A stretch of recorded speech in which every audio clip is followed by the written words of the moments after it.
నారాయణం నమస్కృత్య నరం చైవ నరోత్తమం దేవీం సరస్వతీం వ్యాసం తతో జయముదీరయేత్.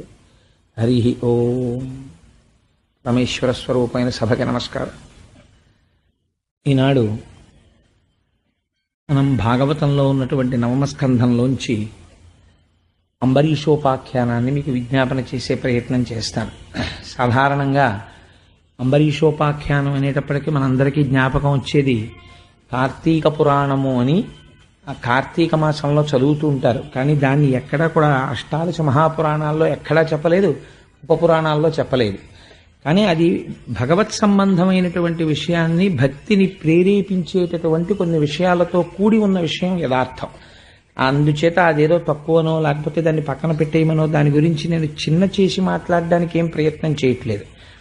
అందులో ఈ అంబరీషోపాఖ్యానం గురించి వివరణ జరుగుతూ ఉంటుంది. అందుచేత మీ అందరికీ అంబరీషోపాఖ్యానం సుపరిచితమే. కానీ మనకి తెలుసున్న అంబరీషోపాఖ్యానాన్ని వ్యాస భగవానుడు ప్రతిపాదన చేసిన, దాన్ని పోతన గారు అద్భుతంగా ఆంధ్రీకరించిన, అందులో మనం తెలుసుకోవలసినటువంటి విషయాలు అనేక ఉంటాయి. ఒకానొకప్పుడు ఎప్పుడో అంబరీషుడు ఏకాదశి వ్రతాన్ని చేశాడు, లేదా ద్వాదశి వ్రతాన్ని చేశాడు.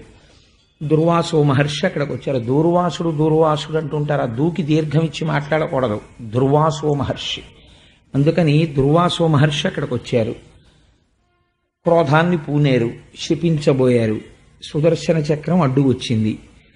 ఆయన అన్ని లోకములకు పరిగెత్తారు. ఏంటంటే అంత అవివేకి దుర్వాసో మహర్షి అయితే ఇంకా ఆయన మహర్షి అనబడేటటువంటి శబ్దము ఆయన పట్ల ఎలా ప్రయోగిస్తాం అసలు? మహర్షి శబ్దముతలం స్వార్జితై కర్మభిశుభై అంటారు వాల్మీకి మహర్షి రామాయణంలో. అంత గొప్ప శబ్దం కదా మహర్షి అన్న శబ్దం. ఒక మహర్షి అయినటువంటి దుర్వాసుడు సుదర్శన చక్రాన్ని ప్రయోగిస్తే లోకాలన్నీ తిరిగి నన్ను కాపాడండి అని పరిగెడుతుండడమా?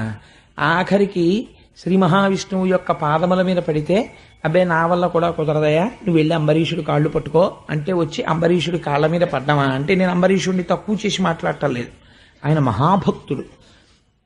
అంతేనా ఈ కథ? లేకపోతే ఇందులో మనం ఇవాళ తెలుసుకోవలసినటువంటి విషయం ఏదైనా ఉందా? ఎప్పుడో జరిగిపోయి భూతకాలంలో జరిగిన ఒక కథ అది అనుకోండి, అయినా మనకేం దోషం లేదు. ఎందుచేతనంటే భాగవతాన్ని చదువుకోండని వ్రాయండని అమాయకుడయ్యో తెలివి తక్కువడయ్యో వ్యాసుడు రాయలేదు, పోతన గారు ఆంధ్రీకరించలేదు. అది కేవలము కథ అయి ఉండొచ్చు, అయినా కూడా మీ జీవితాన్ని ఉద్ధరించగలిగిన శక్తి దానికి ఉంది. భారతీయ వాంగ్మయానికి ఉన్న గొప్పతనం ఏమిటో తెలుసా అండి? చాలా జటిలమైనటువంటి వేదాంత విషయాన్ని కేవల వేదాంతంగా చెప్పరు. కేవల వేదాంతంగా చెప్పాలి అంటే దానికి అర్హులైన వాళ్ళు మాత్రమే సభలో కూర్చుని ఉండాలి. ఎందుచేత అంటే కేవల వేదాంతం మాట్లాడితే అందుకోగలిగిన శక్తి అందరికీ ఉండదు. కాబట్టి దాన్ని కథ ఎందు చొప్పిస్తారు, జరిగిన ఒక విషయాన్ని కలుపుతారు, కలిపి అందులో అద్భుతమైనటువంటి స్థితిలో వేదాంతాన్ని ఆవిష్కరిస్తారు. మీ జీవితాన్ని మీరు ఎలా గడుపుకోవాలో ప్రత్యక్షంగా చెప్పరు, నువ్విలా ఉండని చెప్పరు, ఆయన అలా ఉన్నాడని చెప్తారు. ఉండి ఆయన ఏం పొందాడో చెప్తారు. కాబట్టి నువ్వు అలా పొందాలనుకుంటే అలా ఉండు అంతే. ఇక నువ్వు ఇలా ఉండు అని చెప్పవలసిన అవసరం ఏముంది?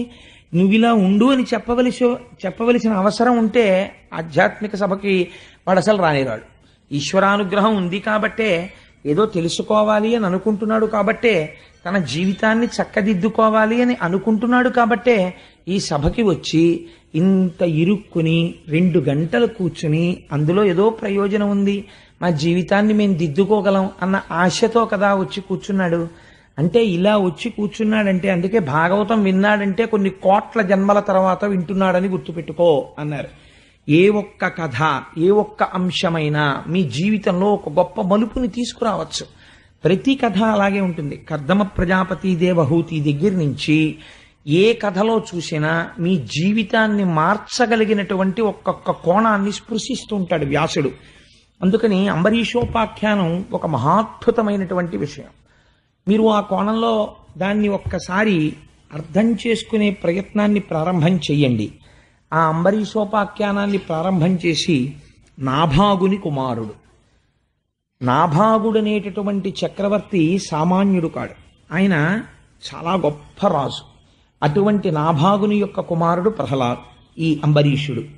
నాభాగుని గొప్పతనం ఏమిటి అన్నది మధ్యలో ఎక్కడైనా కలిపే ప్రయత్నం చేస్తాను. అయితే ఈయన ఎంత సామ్రాజ్యాన్ని సంపాదించాడని కానీ, పృథు మహారాజు గారిలాగా పరిపాలించడం కోసం నగరాలుగా గ్రామాలుగా ఎలా విడగొట్టాడని కానీ, లేకపోతే ఏదో ప్రహ్లాదుల్లా అమిత భక్తితో ఎలా ఉన్నాడని కానీ, లేకపోతే సంసారాన్ని పరిత్యజించడంలో వృషభుడిలా ఎలా ప్రవర్తించాడని కానీ వ్యాసుడు మాట్లాడలేదు, పోతన గారు మాట్లాడలేదు. చాలా చిత్రమైన మాటలు కొన్ని అంబరీషుడి గురించి మాట్లాడారు. ఇవి మనం జీవితంలో చాలా జాగ్రత్తగా జ్ఞాపకం పెట్టుకోవలసినటువంటి విషయాలు. అంబరీషుడికి వివాహం పూర్వం కాకముందు నుంచి, బ్రహ్మచారిగా ఉన్నప్పటి నుంచి కూడా ఆయనకి సహజముగా కొన్ని గుణములు అలవాటు పడ్డాయి. అవి ఎటువంటి గుణములు అంటే, సీసపద్యాన్ని మార్చి అదే భావాన్ని ఆవిష్కరించడంలో పోతన గారు దిట్ట. ప్రాణేశ నీమంజు భాషలు వినలేని కర్ణరంధ్రంబుల కలిమియేలా అంటారు రుక్మిణీ కళ్యాణంలో. కమలాక్షునర్చించు కరములు కరములు శ్రీనాథు వర్ణించు జింహ జింహ అంటారు.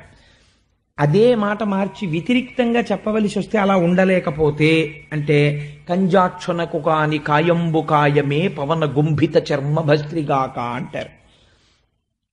ఇవాళ ఈ పద్యాన్ని మీరు వినేటప్పుడు కేవలం ఇది అంబరీషుడి జీవితం అని మీరు వినకండి. ఇది ఒక సిలబస్ అని మీరు తీసుకోండి ఒక్కసారి. ఓహో, మనిషి పుట్టిన తరువాత ఈ అలవాటు ఏర్పరచుకోవలసి ఉంటుంది. మీరు ఒక 10th క్లాస్ పాస్ అయ్యారు అని సర్టిఫికెట్ మీకు ఇవ్వాలంటే ఒక సిలబస్ ప్రిస్క్రైబ్ చేస్తుంది ఆ బోర్డు. ప్రిస్క్రైబ్ చేసి నువ్వు ఇది బాగా చదువుకుంటే మేము ఇందులో ఎక్కడి నుంచైనా ప్రశ్న వేస్తాం. ఆ ప్రశ్నకి నువ్వు జవాబు చెప్పగలిగితే నువ్వు ఎస్ఎస్సి పాస్ అయిపోయినట్టు నీకు సర్టిఫికెట్ ఇస్తూ ఉంటుంది. ఆ సిలబస్ చదువుకుంటే చాలు. నేను ఆ సిలబస్ చదవలేదు కానండి, మొత్తం నాటకాలన్నీ చదివేశాను, సంస్కృత నాటకాలు, అలంకారాలన్నీ చదువుకున్నాను, వ్యాకరణం అంతా చదువుకున్నాను, నేను 10th పాస్ అయినట్టు చెప్పరా అంటే చెప్పరు. వాళ్ళు ఇచ్చిన సిలబస్ నువ్వు చదవాలి. అంబరీషుడికి చెప్తున్న సిలబస్సు మనందరికీ వర్తించేటటువంటి సిలబస్. ఆయన ఏది పాటించాడో అది మనం పాటించవలసినది. అందుకే భాగవతంలో అంబరీషోపాఖ్యానం లాంటి ఆఖ్యానం చాలా అరుదు. ఎందుకో తెలుసా అండి? నేను ఒక్క విషయాన్ని మీకు మనవి చేస్తాను. బ్రాహ్మణ శాపాన్ని తప్పించుకున్నటువంటి కథ ఒకదాన్ని నాకు తీసి చూపించండి. చాలా కష్టం, చాలా కష్టంగా ఉంటుంది. ఎందుకనంటే బ్రాహ్మణ శాపము అంటే బ్రహ్మమును గూర్చి తపస్సు చేసి చేసి చేసి తన ప్రమేయం లేకుండా ఆ తపస్సు శక్తిగా పరిణమించినటువంటి వాడు, ఇంతటి శక్తి కలిగినటువంటి వాడు క్రోధమునకు వశుడైపోయి గభాలను శపించాడు అనుకోండి. ఆ శాపం నుంచి తప్పించుకున్నవాడు లేడు. ఈ తప్పించుకోలేకపోవడం అన్నది ఎక్కడి నుంచి ఎక్కడి వరకు ఉందంటే శ్రీమన్నారాయణుడి వరకు ఉంది. భృగు మహర్షి యొక్క భార్య ఇచ్చిన శాపానికి పరమేశ్వరుడంతటి వాడు అవతారములను స్వీకరించవలసి వచ్చింది. అది ఇందులో అంతర్గతం కాదు, దేవీ భాగవతంలో వస్తుంది. కాబట్టి తపస్సు చెయ్యడం ఎంత గొప్పదో అంత తపస్సు చేసిన వాడికి పక్కన క్రోధం ఉండడము అంత భయంకరమైన విషయం. అన్నిటికన్నా ప్రపంచంలో ప్రమాదకరమైన వ్యక్తి ఎవరు అని అడిగారనుకోండి, మీరు అంబరీషోపాఖ్యానంలోంచి ఒక విషయం తెలుసుకోవాలి. చాలా గొప్ప అధికారం ఉండి చటుక్కున కోపం వచ్చే స్వభావం ఉన్నవాడు ప్రపంచమునందు ప్రమాదకరమైన వ్యక్తి. ఆ తర్వాత ఎన్ని మాటలు నాలుగు ఖర్చుకుని ఏం ప్రయోజనం చెప్పండి? ఆయన చూస్తే గొప్ప అధికారి, ఇలా పెన్ పెట్టాడా ఒకటి జీవితాన్ని శాసించగలడు. తర్వాత పశ్చాత్తాపడతాడా లేదా మీరు వదిలిపెట్టండి, కానీ అపారమైన కోపిష్టి, దేనికైనా కోపం వచ్చేస్తుంది ఆయనకి. ఇప్పుడు ఆయన సీట్లో కూర్చున్నాడు. ఇప్పుడు ఆయన పెన్ పెట్టాడు అనుకోండి, ఉపకారమైనా జరగచ్చు, అపకారమైనా జరగచ్చు. కానీ ఏ రోజు ఉపకారం జరుగుతుందనో అపకారం లేకుండా ఉంటుందనో మీరు ఊహించలేరు. అపారమైన అధికారము వయస్సు కొంత వచ్చే వరకు మాత్రమే ఉండేటటువంటి వ్యక్తి పక్కన ఉన్న క్రోధమే అంత ప్రమాదకరమైతే, అనుష్ఠాన బలం చేత తపస్సు చేత విశేషమైన శక్తులు పొందినటువంటి బ్రాహ్మణుడే కావచ్చు, బ్రహ్మజ్ఞాని కావచ్చు, క్రోధమును విడిచిపెట్టలేకపోతే అంటే ఎక్కడి నుంచి వస్తుంది కోపం అంటే శంకర భగవత్పాదులు అంటారు, కామక్రోధశ్చ లోభశ్చ దేహే తిష్టంతి తస్కరాహ జ్ఞానరత్నాపహారాయ తస్మాత్ జాగ్రత్త జాగ్రత్త. వీళ్ళు బయట నుంచి రారు, ఇక్కడే కూర్చుంటారు. ఎప్పుడు తలెత్తుతాడు మీకు కూడా తెలియదు. తలెత్తాడు అనుకోండి, మిమ్మల్ని వశుణ్ణి చేసుకుంటాడు. కోపానికి ఒక లక్షణం ఉంటుంది. కోపము చేత ప్రయోజనమును సాధించవచ్చు. కోపమును నటించడం వరకు మాత్రమే పనికి రావాలి. కోపం వచ్చినట్టుగా తను గట్టిగా మాట్లాడగలగాలి. కోపం వచ్చినట్టుగా కన్నెర్ర చెయ్యగలగాలి. కోపం వచ్చినట్టే అవతలవాడు భయపడాలి. కోపమునకు తాను వశుడు కాకూడదు. అలా ఉండడం ఎంత కష్టం అండి, అది చాలా కష్టం. అలా ఎప్పుడు ఉండగలరు మీరు? లోపల నుంచి వస్తున్న కోపాన్ని మీరు పరిశీలించగలగడం మీకు అలవాటైతేనే అది అలవాటు అవుతుంది, లేకపోతే అది అలవాటు అవ్వదు. అందుకే వాల్మీకి మహర్షి అమాయకుడే ఈ మాట చెప్పలేదు రాముడి గురించి. కోన్వస్మిన్ సాంప్రదంలోకే గుణవాన్ కశ్చ వీర్యవాన్ ధర్మజ్ఞశ్చ కృతజ్ఞశ్చ సత్యవాక్యో దృఢవ్రతః చారిత్రేణ చ కోయుక్తః సర్వభూతేషు కోహితః విద్వాన్ కః కస్సమర్థశ్చ కశ్చైక ప్రియదర్శనః ఆత్మవాన్ కో జితక్రోధో, కోపాన్ని గెలిచినవాడు. జితక్రోధో కానీ కస్య బిభ్యతి దేవాశ్చ జాతరోషస్య సంయుగి, కోపం తెచ్చి పెట్టుకున్నంత మాత్రం చేత దేవదానవులు భయపడతారో అటువంటి వాడెవరని అడిగాడు. కాబట్టి అలా ఉన్న కోపం లోకాన్ని రక్షించడానికి ఉపకరణమవుతుంది. అధికారి కోపం లేకుండా ఉండకూడదు, కోపం తెచ్చి పెట్టుకున్నట్టు ఉండాలి. మాట్లాడడం అలా ఉండాలి. తప్పు జరిగితే ఆయన మాట్లాడే మాటలు వ్యగ్రతతో ఉండకూడదు, కానీ ఒక్క మాట మాట్లాడితే ఆ మాట అవతల వాణ్ణి మార్చగలిగినదై ఉండాలి. ఎడ్విన్ బి ఫిలిపో అంటాడు పర్సనల్ మేనేజ్మెంట్ లో, an officer should not only have the power of administering the subjects that have been kept under his control, he should also equally have the capacity to counsel the subjects under him, and he should be able to synchronize the objective goals and personal goals అంటాడు. ఎంత గొప్ప మాట చూడండి. వ్యక్తి యొక్క లక్ష్యములను సంస్థ యొక్క లక్ష్యములను సమన్వయం చేసి అవసరమైన చోట కోపము నటించి తన కింద ఉన్నటువంటి వారికి సలహా ఇచ్చి వారి వ్యక్తిగత జీవితంలో ఉన్న ఇబ్బంది తెలుసుకుని తన సలహాతో తెచ్చిపెట్టుకున్న కోపంతో వాళ్ళ ప్రవర్తనని చక్కదిద్ది సమర్థతతో తానున్నది కుర్చీలో ఎందుకు, తాను ఏ సంస్థ కొరకు అధికారిగా ఉన్నాడో సంస్థ ప్రయోజనాన్ని సాధించగలగాలి వ్యక్తి దగ్గర నుంచి. అలా పనిని రాబట్టగలిగినటువంటి సమర్థత ఉన్నవాడెవడో is called the able personal manager. And managers are born and seldom they are made అన్నాడు అంత పెద్ద రచయిత కూడా. అందుకే ఆ మేనేజర్స్ అన్నవాళ్ళు పుడతారు సహజంగా తప్ప అప్పుడప్పుడు తయారు చేయబడతారు. అందరూ క్వాలిఫికేషన్ వల్ల మేనేజర్స్ కాలేరు, ఎక్కడో తయారవుతారు. అందుకే మేనేజర్ కావాలంటే రామాయణం చదువుకున్నవాడే ఎఫెక్టివ్ మేనేజర్ కాగలడు నా దృష్టిలో. సరే, నేను ఈ విషయాన్ని మీకు ఇంతకీ ఎందుకు మనవి చేశాను అంటే, నేను సందర్భం లేకుండా ఈ విషయం ప్రస్తావన చేయలేదు. క్రోధము అన్నది, కోపము అన్నది ఏ స్థితికి తీసుకెడుతుందో మీకు చెప్పడం కోసం ఒక ప్రయత్నం చేశాను. ఇటువంటి ఒక తపస్వి శాపాన్నిస్తే లేదా వ్యగ్రతతో ప్రవర్తిస్తే దాన్ని తప్పుకున్నవాడు మనకి కనపడడు. అలా తప్పుకున్నవాడు ఎవరైనా ఉంటే ఈ సృష్టిలో నాకు తెలిసినంత వరకు అంబరీషుడు. ఇది ఈ చరిత్రకున్న గొప్పతనం. అలా తప్పుకోగలగడం అన్నది సాధ్యం అవుతుందా? అయింది. అంటే ఈయనంత తపస్సు చేశాడో ఆయనంత తపస్సు చేశాడా పోని. ఎందుకంటే ఒక సందర్భంలో జరిగింది అలాగా. శపించలేదు కానీ విశ్వామిత్రుడు వశిష్ఠ మహర్షి మీదకి అస్త్రాలు ప్రయోగించేశాడు. ఆయన ఈ మాత్రం దానికి లేచి నేను యుద్ధం చేయడం ఏమిటి, చికాగ్గా ఉంటుందని చెప్పి బ్రహ్మదండాన్ని ఇలా ఎదురుగుండా పట్టుకున్నాడు. పట్టుకుంటే ఆయన వేసిన అస్త్రాలన్నింటినీ ఇది గ్రసించింది అన్నారు వాల్మీకి మహర్షి. అప్పుడు ఆయనకి చాలా బాధ కలిగింది మనస్సులో. కలిగి మళ్ళీ తపస్సు చేశాడు. అందుచేత విశ్వామిత్రుడు వేసినటువంటి అస్త్రములను వశిష్ఠుడు గ్రసించగలిగాడు బ్రహ్మదండంతో తప్ప బ్రాహ్మణ శాపమును తప్పుకున్నవాడు కానీ శపించినవాడు పరిగెత్తవలసిన రోజు కానీ మనం కథల్లో ఎక్కడ వినలేదు ఇప్పటి వరకు. అలా చేయడానికి పోనీ ఈయన కూడా ఏమైనా తపస్సు చేశాడా అండి? అంబరీషుడు కూడా చాలా గొప్ప తపస్సు చేసి మహర్షిని దాటిన వాడైపోయి బ్రహ్మర్షి ఏమైనా అయ్యాడా? అలా కాకుండా మరి ఎలా తప్పుకున్నాడు? ఈ కోణంలో మీరు పరిశీలన చెయ్యండి. ఇప్పుడు మీకు గృహస్థాశ్రమం ఎంత గొప్పదో అర్థం అవుతుంది. ఇప్పుడు మీరున్న ఆశ్రమం, మీరు అలా తయారు కాగలిగిన ఆశ్రమం, ఆ ప్రయోజనాన్ని మీరు సాధించలేకపోతే, అది చెప్పలేకపోతే పురాణం అనవసరం అయిపోతుంది. అప్పుడు ఆ కోణంలో మీరు అంబరీషోపాఖ్యానాన్ని ఇప్పుడు ఒక్కసారి అర్థం చేసుకునే ప్రయత్నం చేయండి.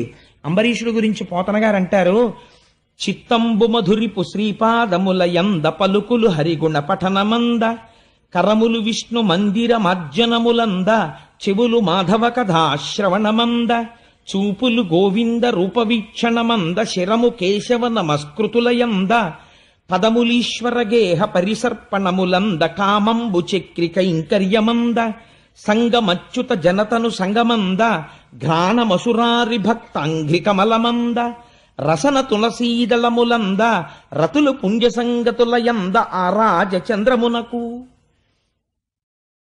ఎటువంటి స్థితిని అంబరీషుడు పొందగలిగాడు? చాలామంది మా మనస్సు చాలా ఖేదంగా ఉందండి, మనస్సు శాంతి లేదు, మనస్సు శాంతి లేదు అని ఒక మాట అంటుంటారు. శాంతి లేని మనస్సుతో కూడుకున్నవాడు ఎక్కడుంటాడో వాడు ఇతరులకు కూడా అశాంతిని పంచిపెడతాడు.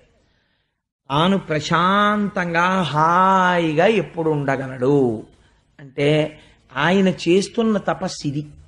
దుర్వాసో మహర్షి చేస్తున్న తపస్సు వేరు. హిమాలయ పర్వతాల మీద కూర్చుని తపస్సు చేశాడు ఆయన. ఈయన చేస్తున్నాడు తపస్సు. ఎటువంటి తపస్సు? చిత్రమైన తపస్సు. చిత్తంబు మధురిపు శ్రీపాదముల యంద. ఆయన మనస్సు ఎప్పుడూ కూడా భగవంతుని యొక్క పాదముల యందు ఉండును. ఈ మాట మీరు కొంచెం జాగ్రత్తగా గమనించాలి. అసలు భక్తికంతటికీ మొదలెక్కడా? ఇక్కడే.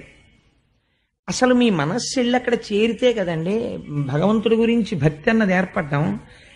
ఇప్పుడు నా కొడుకంటే నాకెంతో ప్రీతి, వాడు ఎక్కడో ఉన్నాడు పాండిచేరిలో చదువుకుంటూ, అయినా నేను రోజు 4 మాటలు వాడిని తలుచుకుంటాను.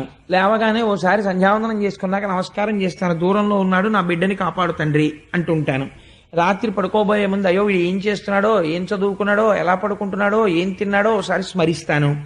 నేను ఏదైనా ఒక మధురమైన పదార్థం తింటుంటే అయ్యో పాపం పిల్లవాడికి ఇది ఇష్టం, వాడు తింటలేదు, నేను తింటున్నాను అని అనుకుంటాను. ఎందుకు ఇన్ని మాటలు అనుకుంటున్నాను చెప్పండి? నాకు వాడి యందు ప్రీతి ఉన్నది కాబట్టి. ప్రీతి మీకు లేకుండా స్మరణము జరగదు. అసలు ముందు ప్రీసపోజిషన్, దాని యందు మీకు ప్రీతి కలగడానికి, మీకు స్మరణ కలగడానికి మీకు ఉండవలసినది ఏది?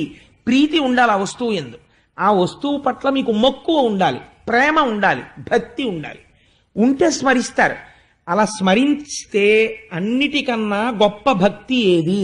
మనస్సు దానిని తగులుకొని ఉండుటయే. అంతే భక్తి అంటే. ఎందుకు అలా తగులుకొని ఉండడమో ప్రయోజనం లేదు. అంతే. మనుష్య జన్మ ఎత్తాను కాబట్టి ఈ సమస్త చరాచర ప్రపంచమును నిర్వహిస్తున్నవాడు వాడు తప్ప అసలు అట్టే మాట్లాడితే వేరే వస్తువు లేదు. అందుకని నేను ఎప్పుడూ వాణ్ణి స్మరించకుండా ఉండలేక స్మరిస్తూ ఉంటాను. ఒక చిత్రమైన ప్రశ్న అడుగుతుంటారు కొంతమంది, ఏమంటే స్నానం చేసేటప్పుడు ప్రాతస్మరామి చదవచ్చా? ప్రాతస్మరామి అంటే ఏమిటండి? మనస్సుకు సంబంధించింది. నేను మిమ్మల్ని చదవద్దు అన్నాను అనుకోండి, మీరు స్మరించకండి ఈశ్వర పాదాలని. ప్రాతస్మరామిలో మీరు ఏం చేస్తారు? ప్రాతస్మరామి పరమేశ్వర వక్త్ర పద్మం అన్నారు.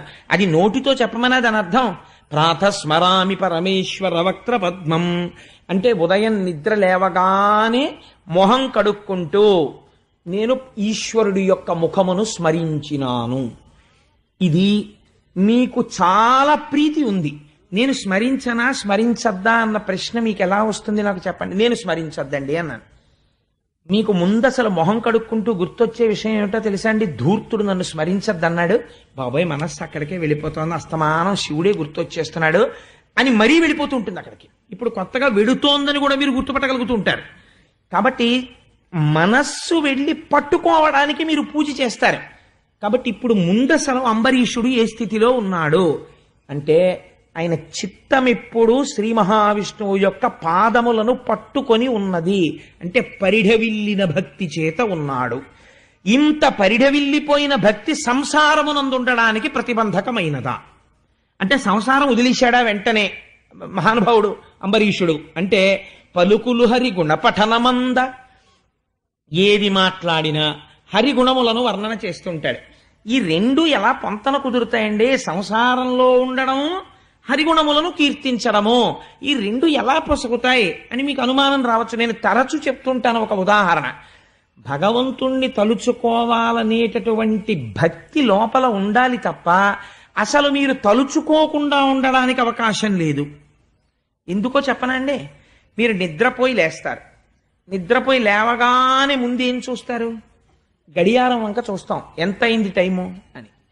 ఏదో 6 అయింది, అమ్మ బాబాయ్ 6 అయిపోయింది అని నిద్రలేస్తాం. మీరు ఇప్పుడు ఒకసారి వెనక్కి వెళ్ళి ఆలోచన చేయండి. రాత్రి 11 గంటలకు పడుకున్నాను, 6 గంటల వరకు నాకు ఈ దృశ్యమానమైనటువంటి చరాచర జగత్తుతో ఏ సంబంధము లేదు. ఒక శవము ఎలా పడిపోయి ఉండిపోతుందో నేను అలా పడిపోయి ఉన్నాను. ఈ 6 గంటలో 5 గంటల సమయంలో ఈ జగత్తునందు ఏ మార్పులు జరిగాయో, ఏమి జరిగాయో, నా ఇంట్లోకే దొంగొచ్చామో, నా పట్టుకుపోయాడో కూడా నాకు తెలియదు. కానీ ఏమీ తెలియని స్థితిలో ఉన్నటువంటి నేనని చెబుతున్న ఈ దేహము ఉండాలంటే కొన్ని ఉండాలన్నది మాత్రం నాకు తెలుసు. లోపల జీర్ణం జరుగుతూ ఉండాలి, ఊపిరి పీలుస్తూ ఉండాలి, వదిలిపెడుతూ ఉండాలి. అసలు అది నేను చెయ్యలేదు. కాబట్టి రాత్రి నిద్రపోతున్నప్పుడు వేరొకడెవడో శాసనం చేసి ఊపిరి తీయించి విడిచిపెడుతున్నాడు. పడకడున్నాడు, వాడు లోపల కాపు కాసి ఉన్నాడు. అయ్యయ్యో నిద్రపోయాడండి పాప, ఆయన నిద్రపోవడం వల్ల వచ్చింది ప్రమాదం, గుండె ఆగిపోయిందని ఎవడైనా అంటాడండి? ఎవ్వడంటావు. మీరు నిద్రపోవచ్చు, కానీ గుండె మాత్రం కొట్టుకుంటూనే ఉంటుంది. మీరు నిద్రపోవచ్చు, ఊపిరితిత్తులు పనిచేస్తాయి. మీరు నిద్రపోవచ్చు, జీర్ణక్రియ జరుగుతూ ఉంటుంది. మీరు నిద్రపోవచ్చు, మీ నాడీ మండలం పనిచేస్తూ ఉంటుంది. ఇలా చేస్తోందంటే మీరు చెయ్యనిది చేయిస్తున్నవాడు ఒకడు ఉన్నాడా లేడా? ఉన్నాడు. వాడు ఏం చేశాడు? 2 ప్రయోజనములు చేశాడు. రాత్రి నాకు ఇరుక లేక పడుకున్నప్పుడు ఈ దేహమునకు ప్రమాదము వాటిల్లకుండా రక్ష చేశాడు. లోపల చెయ్యవలసిన పనులన్నీ వాడు చక్కబెట్టాడు. 2, నిద్రపోవడం ప్రమాదంగా చెయ్యకుండా బడలిపోయినటువంటి నా ఇంద్రియములకు శక్తినిచ్చాడు. జ్ఞానం కోణం పక్కన పెట్టండి, అది సుషుప్తి, బ్రహ్మము, ఈశ్వరుడు, ఇంద్రియాలు పక్కన పెట్టండి. కాసేపు భక్తి కోణంతో ఆలోచించండి. వాడు రాత్రి నిద్రపోతే మిమ్మల్ని ఏం కష్టపెట్టలేదే. వాడు ఏం చేశాడు? హాయిగా మీరు నిద్రపోతే మీ కంటికి మళ్ళీ బలం ఇచ్చేశాడు, చెవికి బలం ఇచ్చేశాడు, ముక్కుకు బలం ఇచ్చేశాడు, నాలుగుకి బలం ఇచ్చేశాడు. లేచి ఉత్సాహంగా మళ్ళీ తిరిగేస్తున్నారు. ఇప్పుడు మీకు ఈశ్వరుణ్ణి స్మరించడానికి మీకు ఏమిటి కష్టం? భగవంతుణ్ణి పూజామందిరంలోకే వెళ్ళి పూజించవలసిన అవసరం లేదని నేను అనను. ప్రారంభమునందు చెయ్యవలసిందే. కానీ స్మరణ భక్తి యందు పూజామందిరం అక్కర్లేకుండా పూజ నడిచిపోతుంది. పైకి లేచి ప్రకటంగా ఏం చెప్పక్కర్లేదు. ఏం ఆశ్చర్యం ఈశ్వర, 11 గంటలకు పడుకున్నానా, పడుకునేటప్పటికి మాడు నిప్పెడుతోందా, అలిసిపోయి తెల్లవారి లేచేటప్పటికి నిప్పి తగ్గిపోయిందా, ఎంత ఉత్సాహం, కళ్ళల్లో పడిన ధూళికణాలన్నింటినీ పుసులుగా మార్చేశావా మెత్తగాను, మళ్ళీ కంటి మధ్యలో ఉంటే తీసుకోలేనని ఈ చివర ఉన్న కొలుకులోకి తీసుకొచ్చి పెట్టావా, నేను ఇలా అంటే బయటికి వచ్చేసేటట్టు, నువ్వే నీటి రూపములో ఉండి నాకు మళ్ళీ ప్రక్షాళన చేసుకోవడానికి అవకాశం ఇచ్చావా, వాయు రూపంలో ఉండి నాకు అందావా, నా ఇంద్రియముల బడలిక తీర్చావా, రాత్రి నేను పడుకుంటే నువ్వు ఊపిరి తీసి నన్ను కాపాడావా. ఈశ్వర నీకు నమస్కారం. ఒక ఉపకారం చేసిన వాడిని స్మరించడానికి మీకు బెంగ ఉండదు కదా. పోని మామూలుగా భక్తిగా ఉండలేమండి. ఒక్క ఉపకారం ఎవడో చేసి పెట్టాడండి, చేసి పెడితే మీరు వాడిని తలుచుకోరు. మీరు వెళ్ళలేకపోయారు, ఆయన స్టేషన్కి వెళ్ళి తిరుపతికి టికెట్లు తెచ్చిపెట్టాడు. మీరు ఏం చేస్తారు? మహానుభావుడు తిరుపతికి టికెట్లు తెచ్చిపెట్టాడండి, వెళ్ళి నేను వెడతానని. వెళ్ళకపోతే మర్నాడు ఆర్ఏసీ వచ్చేసిందిట, ఇబ్బంది పడిపోతాను, పాపం టికెట్లు తెచ్చిపెట్టాడని మీరు యాత్రకి వెళ్ళొచ్చే వరకు కృతజ్ఞత చెప్తున్నారే. మరి జీవితం ఉన్నన్నాళ్ళు వాడు మీకు ఉపకారం చేస్తున్నాడు. మీరు వాడిని స్మరించి వాడికి కృతజ్ఞత చెప్పడం భక్తే. ఇదే భక్తి. ఈ భక్తియే తపస్సు. కాబట్టి ఇప్పుడు ఏం చేస్తున్నాడు అంబరీషుడు? ఇలా ఉండడానికి గృహస్థాశ్రమము ఎలా ప్రతిబంధకము నాకు చెప్పండి. ఈ స్మరణమునకు గృహస్థాశ్రమం విరోధం అండి. నాకు ఎలా కుదురుతుంది? మా ఆవిడుంది, మా పిల్లలున్నారు, నేను ఎలా స్మరిస్తాను అని అంటే మీరు ఏం చెప్పాలి? నీ మనస్సు అసలు ఈశ్వరుడు ఎందుకు కుదురుకోలేదు, అందుకే నిన్న ఆలోచనలు వస్తున్నాయి.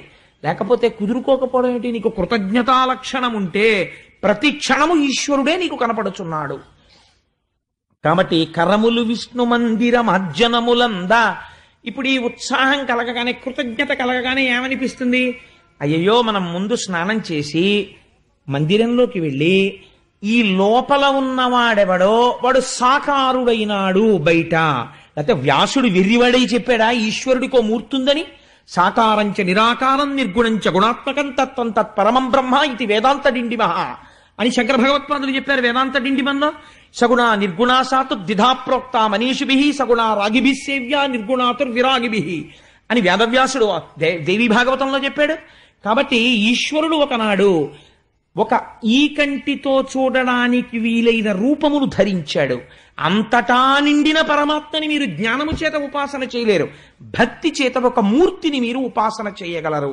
ఇప్పుడు ఆ మూర్తి కేవలము విగ్రహము కాదది, అంతటా నిండిన పరమాత్మని మీరు ఈ విగ్రహంలో చూస్తున్నారు. విగ్రహంలో ఈశ్వరుడు ఉన్నాడు, బయట ఈశ్వరుడు లేడంట లేదు. అంతటా ఉన్న ఈశ్వరుణ్ణి చూడలేని నా దైన్యమును గుర్తించి ఒక మూర్తి యందు చూసి పరవశించుచున్నాను. ఇది ఎక్కడికి వెళ్ళాలి? అంతటా చూడగలిగిన స్థితికి వెళ్ళాలి. కాబట్టి విగ్రహారాధనము దోషం ఎందుకు అవుతుంది? ఎప్పటికీ దోషం కాదది. అందుకని భగవంతుని యొక్క మూర్తి వంక చూసి పొంగిపోయి ఈ లోపల రాత్రంతా పని చక్క పెట్టిన వాడెవడో వాడే ఇక్కడ కూర్చున్నాడు నా ఇంటి ఈశాన్యంలో అని స్వామి నిన్న పొద్దున్న వేశాను పువ్వులు, అవి వడిలిపోయి దుర్వాసన వస్తున్నాయేమో అని జాగ్రత్తగా నిర్మాల్యం తీసి మీరు పూజ చేయడంలో ఎంత ఆనందం ఉంటుందండి. ఇప్పుడు అది ఎప్పుడు ఉంటుంది? కృతజ్ఞతా లక్షణం ఉంటే ఉంటుంది. కృతజ్ఞతా లక్షణము లోపించిపోయింది అనుకోండి, బాగా జ్ఞాపకం పెట్టుకోండి, ఎన్ని గంటలు మీరు పూజ చేశారన్నది లెక్కలోకి రాదు. అది ఏమవుతుంది? అది రిచువల్ అంటారు ఇంగ్లీష్లో, ఒక తంతు కింద తయారవుతుంది. ఒక భయంతో చేస్తాడు పూజ. ఎలాంటి భయం తయారవుతుందో తెలుసా అండి? ఒక అలవాటు పెట్టుకుంటాడు, నేను రోజు విష్ణు సహస్రనామం చదువుతాను. ఎందుకు చదువుతున్నాడు విష్ణు సహస్రనామం అంటే అనంతమైన నామముల చేత చెప్పబడిన ఈశ్వరుడు అంతటా పరివ్యాప్తమై ఉన్నాడు అని తెలుసుకోవడానికి. కానీ ఇది ఏమవుతుందంటే, ఏదో టైం లేదు, ఇవాళ నేను విష్ణు సహస్రం చదవలేకపోతున్నాను, బాబాయ్ నన్ను భగవంతుడు కోసేస్తాడేమో, నువ్వు ఎందుకు చదవలేదు ఇవాళ అంటాడేమో, అందుకని గబగబా చదివేద్దాం. అప్పుడు ఆ పూజ ఏమైపోతుంది చెప్పండి? అది ఒక తంతు కింద తయారవుతుంది. గంట సేపు కూర్చుంటాడు పూజ దగ్గర. శంకరాచార్యులు వారు నిలదీశారు ఇలాంటి పూజల్ని. గభీరే కాసారే విశతి విజనే ఘోర విపినే విశాలే శైలే చ భ్రమతి కుసుమార్థం జడమతి సమర్ప్యై చేత సరసిజముమానాద భవతే సుఖేనావస్థాతుం జనయ్య నజానాతి కిమహో అని అడిగారు. ఎవడు తెమ్మన్నాడు నిన్ను ఇవన్నీ? ఒక్కటి పెట్టి చెయ్యి చాలు, పొంగిపోతాను నేనన్నారు. రేపటి రోజు మనం చేసే ప్రయత్నం అదే. ఒక పృథివీలింగాన్ని పెట్టి, పూజ అంటే నిబద్ధతతో కూడుకున్నది. అది సగుణమా అంటే కరచరణాదులు లేవు, లేవా అంటే ఉన్నాయి, కాబట్టి అది అరూపరూపి. కాబట్టి ఉపాసన యందు శివాభిషేకం చేస్తే పెద్దలు ఒక నియమం పెట్టారు, పైన వస్త్రం ఉండకూడదు, చొక్కా బనీను ఉండకూడదు. ఎందుకు ఉండకూడదండి అని ఓ ప్రశ్న వేస్తే, పోల్ మీద ఫీజు చేసేవాడు గ్లోవ్స్ ఎందుకు పెట్టుకుంటున్నాడండి? పెట్టుకోకపోతే షాక్ కొట్టి కింద పడిపోతాడు కనుక. ఇంట్లో ఫ్యూజ్ చేసుకుంటే అక్కర్లేదు, కానీ పోల్ మీద ఫ్యూజ్ ముట్టుకుంటే గ్లోవ్స్ వేసుకుని ముట్టుకోవాలి. అలాగే నువ్వు ఉపాసన యందు ఒక్కొక్క మెట్టెక్కుతున్నప్పుడు లోపల దృష్టికోణం పెరుగుతోంది కాబట్టి కొంచెం మర్యాదతో ప్రవర్తించాలి అక్కడ. అందుకని ఏం చేస్తావు? బనీన్ తీయండి అని ఒకడు బతిమాలక్కర్లేదు, నువ్వు తీయాలి. ఏడు దిక్కుమాలిన శరీరం ఏమైపోతుందో అరగంట తీసేస్తేను. ఉత్తరీయం వేసుకుని శాస్త్రం ఒక మాట చెప్పింది, నీకు రెండు కావాలి. ప్రపంచంలో మనుష్యుడిగా పుట్టావు కాబట్టి రెండు మర్చిపోకూడదు. ఏమిటది? ఒకటి, అనుభవించడం కాదు సుఖాల్ని అనుభవిస్తూ పోతే దానికి అంతే ఉండదు. పశువుకి మనిషికి తేడా ఎక్కడా? పశువు సుఖాన్ని అనుభవించడంలో ఎప్పుడూ అంతమును కోరదు. ఆకలేసింది పరిగెత్తి కడుతుంటుంది, తింటూ ఉంటుంది, అంతే. దానికి మైథునం చెయ్యాలనిపించింది చేస్తుంది, పడుకోవాలనిపించింది పడుకుంటుంది, పరిగెత్తాలనిపించింది పరిగెడుతుంది, మలమూత్ర విసర్జన చేయాలనిపించింది చేసేస్తుంది తప్ప ఇది సుఖమా, ఇక్కడ పడుకోవచ్చా, ఇలా ప్రశ్నదేం వేయదు. నువ్వు వెయ్యగలవు, ఇది సుఖమా అని అడగగలవు. అందుకని సుఖాల్ని త్రోసిరాదనవచ్చా అనకూడదు. గృహస్థాశ్రమంలో ఉండి నువ్వు సుఖాన్ని అడగాలి. నా భార్యా బిడ్డలతో నాకు ఐశ్వర్యంతో నేను ఆనందంగా ఉండాలి. కానీ ఎలా ఉండాలి? తామరాకు మీద నీటి బొట్టులా ఉండాలి. ఇన్ని భోగముల మధ్యలో ఉండి ఈశ్వరుడి పాదాలు పట్టుకుని ఉండాలి. అలా ఉండడానికి వైరాగ్యం ఉండాలి.